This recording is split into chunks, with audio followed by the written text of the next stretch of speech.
ধ্বংস নিজেরাই করছি। আজকে কয়েকদিন ধরে এয়ারপোর্টের মসজিদে নামাজ বন্ধ হয়ে আছে, আমরা কিচ্ছু করতে পারছি না। কিচ্ছু করতে পারবে না তোমাদের সেই মুরদনা। কেন? তোমরা 79 বছর ধরে পরের বাপকে বাপ বলেছ। আর সেই জায়গায় দাঁড়িয়ে থেকে একটা নবী বংশের বাচ্চা যখন তাদের মধ্যে থেকে বেরিয়ে উঠে দাঁড়িয়ে বলেছে, আসো ভাগ দরকার ভাগ, পরের বাপকার বাপ বলবো নি, নিজের একটা তৈরি করে নেবো, তখন সব কটা মুনাফিক কাদ্দার মুসলমানগুলো আমার বিরুদ্ধে লেগেছে। আর আমাকে যারা ভালোবেসেছে, এদেরকে মেরেছে, পিটেছে, কেস দিয়েছে, জেল দিয়েছে, ঘর ভেঙেছে, কি না ক্ষতি করেছে, জ্বালিয়েছে, আবার একদম জ্বালাচ্ছে। আজকে কিরও যারা এসেছে, এরাও যদি মনে করে ক্ষমতার জোর দেখিয়ে মসজিদ মাদ্রাসার দিনের বিরোধী করবো আর আব্বাস সিদ্দিকের পক্ষপাতিত্ব পাবো, এর স্বপ্ন দিবা স্বপ্ন হবে। হয়তো বলবেন তোমার পক্ষপাতিত্ব দরকার নেই, আমিও জানি দরকার নেই, কিন্তু মনে রেখে দিও আল্লাহর গজবের শিকার তোমাকেও হতে হবে, তুমিও ধ্বংস হবে ইনশাআল্লাহ। নাই বাড়ি যারা তাদেরই বিজয় আগামী দিন আবার হবে। জোরে বলুন সুবহানাল্লাহ। রসুন দেখেছেন তো? রসুনের মাথাগুলো দেখবেন আলাদা, আর পিছনটা সব এক। এদের মাথা কোন সব বসে আছে আলাদা আলাদা মুখ, এদের পিছন সব এক জায়গায়। ইসলাম মিটাও, শুনছেন তো নাকি? হ্যাঁ, কেউ মাদ্রাসার 2টো সিলেবাস বাদ দিয়েছে, কেউ 3টে বাদ দিয়েছে, আর এবারে কেউ এসে বলছে মাদ্রাসায় তৈরি করে কি হবে, ও মোল্লা তৈরি হয়। কথা বুঝাচ্ছে না? কিন্তু ছোট হোক বড় হোক আর যাই হোক, পাপটা প্রথম ছোট হয় না বড় হয়? হ্যাঁ, ছোট পাপ হতে হতে এখন বড় পাপ এসেছে। ছোট পাপের বেলায় যদি আমরা সুধরে যেতাম, সবারটা রয়েছে সমস্যা নেই, আমার মাদ্রাসায় সমস্যা হচ্ছে কেন? কি সবার রয়েছে সমস্যা নেই, আমার মসজিদে সমস্যা কেন? 3 মিনিট জানে তখন থেকে যদি ভাবতাম, তাহলে সমস্যা তাহলে আজকে আসতো না, আর বলতো না যে মাদ্রাসায় মোল্লা তৈরি। জোরে বলে হ্যাঁ, এটা বলতে পারতো না। কেন? আমরা যদি আগে থেকে সংসার করে ছেলেপুলে যদি আগে থেকে তৈরি করতে পারতাম, তাহলে একদিন সব ছেলেপুলে জন থাকতো নাকি? আমার কথা বুঝতে হবে বাপ। এই তো 5 বছরের ছেলে বেশি লড়াই করতে পারতো না তো। বুঝছেন তো নাকি? বুঝছেন তো নাকি? হ্যাঁ, ছেলে যদি 30-40 বছরের হতো, 30-40 বছর আগে থেকে যদি ভাবতাম, তাহলে একদিন তোদের লড়াইটা আরো জোর হতো না? হতো। হ্যাঁ, তখন একেও বুঝিয়ে দিত মাদ্রাসা থাকবে না, তুই থাকবি, বুঝিয়ে দিত। তবে এতটুকু বলছি, মাদ্রাসা যুগে যুগে মিটাতে অনেকে চেয়েছে। বন্ধু শোনো, তোমার থেকে অনেক পাওয়ারফুল ছিল চিঙ্গিস খান। বাগদাদের মাদ্রাসা ভেঙে দিয়েছিল, বাচ্চাদেরকে কতলে আম করেছিল, সব ইতিহাস আমরা জানি রে বাবা। কিন্তু চিঙ্গিস খান মিটে গেছে, মাদ্রাসা আজও আছে। জোরে বলুন সুবহানাল্লাহ। আরো জোরে বলো নারায়ে তাকবীর, নারায়ে তাকবীর। দ্বীন ইসলাম, দ্বীন ইসলাম, কুরআন ও সুন্নাহ, কুরআন ও সুন্নাহ, ভারতবর্ষ।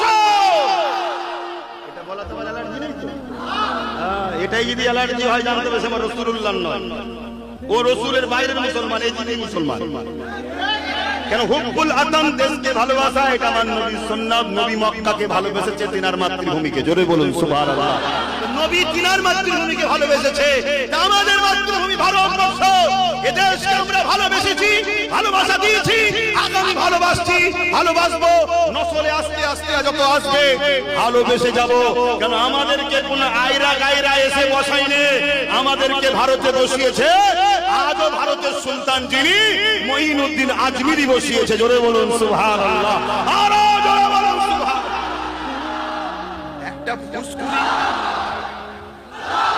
একটা ফুসকুরি মিটাবার যাদের ক্ষমতা নেই, তারা বলছে আমাদেরকে। শুনছেন তো নাকি? শুধু আমাদেরকে 2টো কাজ করতে হবে। শুনছেন? প্রথম কাজ হচ্ছে আল্লাহকে ভয়, আল্লাহর উপরে ভরসা, আর জানের থেকে বেশি নবীকে ভালোবাসা ও আদর। এটা একটা। দ্বিতীয় হচ্ছে নেতা চয়ন করতে হবে, মুনাফিক নয়, মুমিন। কেন? রাসূল বলেছে, গল্প বলতেছি নি, নবীর মেম্বার, নবীর কথা শোনাচ্ছি, যা বলবো পিছনে শরীয়ত দিচ্ছি। নবী বলেছেন, আমার মাননেওয়ালারা, তোমরা কুরাইশের নেতৃত্ব মানবে। জোরে বলুন সুবহানাল্লাহ। এতদিন কুরাইশ বংশের ছেলে নেতৃত্ব দেয়নি আলাদা কথা, আজ যখন কুরাইশ ঘরের ছেলে বেরিয়ে পড়েছে নেতৃত্ব দিচ্ছে, সাথ দেওয়া দরকার আছে না? না, আমরা তো যুগ যুগ ধরে কুরাইশদের বংশের নেতৃত্ব মেনে আসছি। দাদা হুজুর তার 5 আওলাদ মানছে তো না, ধর্মীয় নেতৃত্ব মানছে। আর একটা নেতৃত্ব এখন আর এক কুরাইশ বংশের ছেলে দিচ্ছে, এখন তার পাশে দাঁড়ানো দরকার আছে না? না, হ্যাঁ, এখন ভাগ করার প্ল্যান চলছে। না, আমার গ্রামে অন্য কাউকে আমি চিনিনি, দাদা হুজুরের আওলাদ নবী বংশের আওলাদই থাকবে। অনেককে দেখেছি একবার এ থাকবে, তাই তো নাকি? সব জায়গায় যদি আমরা এরকম হয়ে যেতে পারি তাহলে একদম ঘাড়ে নিঃশ্বাস। শুনছেন তো? একটু ডিসব্যালেন্স হলেই ওর মাথায় আমি কথা বাতাই পাচ্ছে না। আর একটু উদাহরণ দেবো, মায়েদের সন্তান হয় জানেন তো, ব্যথা হয় না? কি কষ্ট হয় তো? মায়েরা কাঁদে, কষ্ট হয়, ব্যথা হয়, কিন্তু ব্যথাটা আস্তে আস্তে হয়, আস্তে আস্তে হয়, হতে হতে বাড়ে। আর যদি ব্যথা না বেড়ে এক লেভেলে থেকে যায়, সন্তানের ভালো লক্ষণ না খারাপ লক্ষণ? মরে যাবে। কেন? হালকা ব্যথা এক লেভেলে থাকলে ওই রেশনের মাধ্যম দিয়ে প্রসাদ খাইয়ে দেবে। দেখলেন? বুঝতে পারছেন না? হালকা ব্যথা ছিল, যখন ফুল ব্যথায় উঠবে, ব্যথাটা হয়তো খুব জোর, কষ্ট হয়তো খুব হচ্ছে, শুনছেন? কষ্ট হয়তো খুব হচ্ছে, কিন্তু ভেতর থেকে একটা আনন্দ আছে না? কেন? সন্তান আসার সময় এসে গেছে। তা আমাদের হালকা ব্যথা হতে হতে হতে হতে এবারে সব থেকে যে বেশি ব্যথা দেয় সে এসে বসে পড়েছে। এখন ফুল ব্যথা, ফুল ব্যথা, হয়তো কষ্টটা অনেক হবে, কিন্তু ভেতর থেকে বুঝার চেষ্টা করো, ধৈর্য সবর আর একমত যদি হতে পারো, এরপরে খুশির খবর, সন্তান আসছে, অর্থাৎ এরপরে আমাদের দিন আসছে। যদি বুঝার হয় বুঝে নাও, আর না বুঝার হয় আমার এর থেকে বেশি বুঝাবার কিছু নাই। তাহলে আমরা হোসাইনি তো থাকি, হোসাইনি মুসলমান।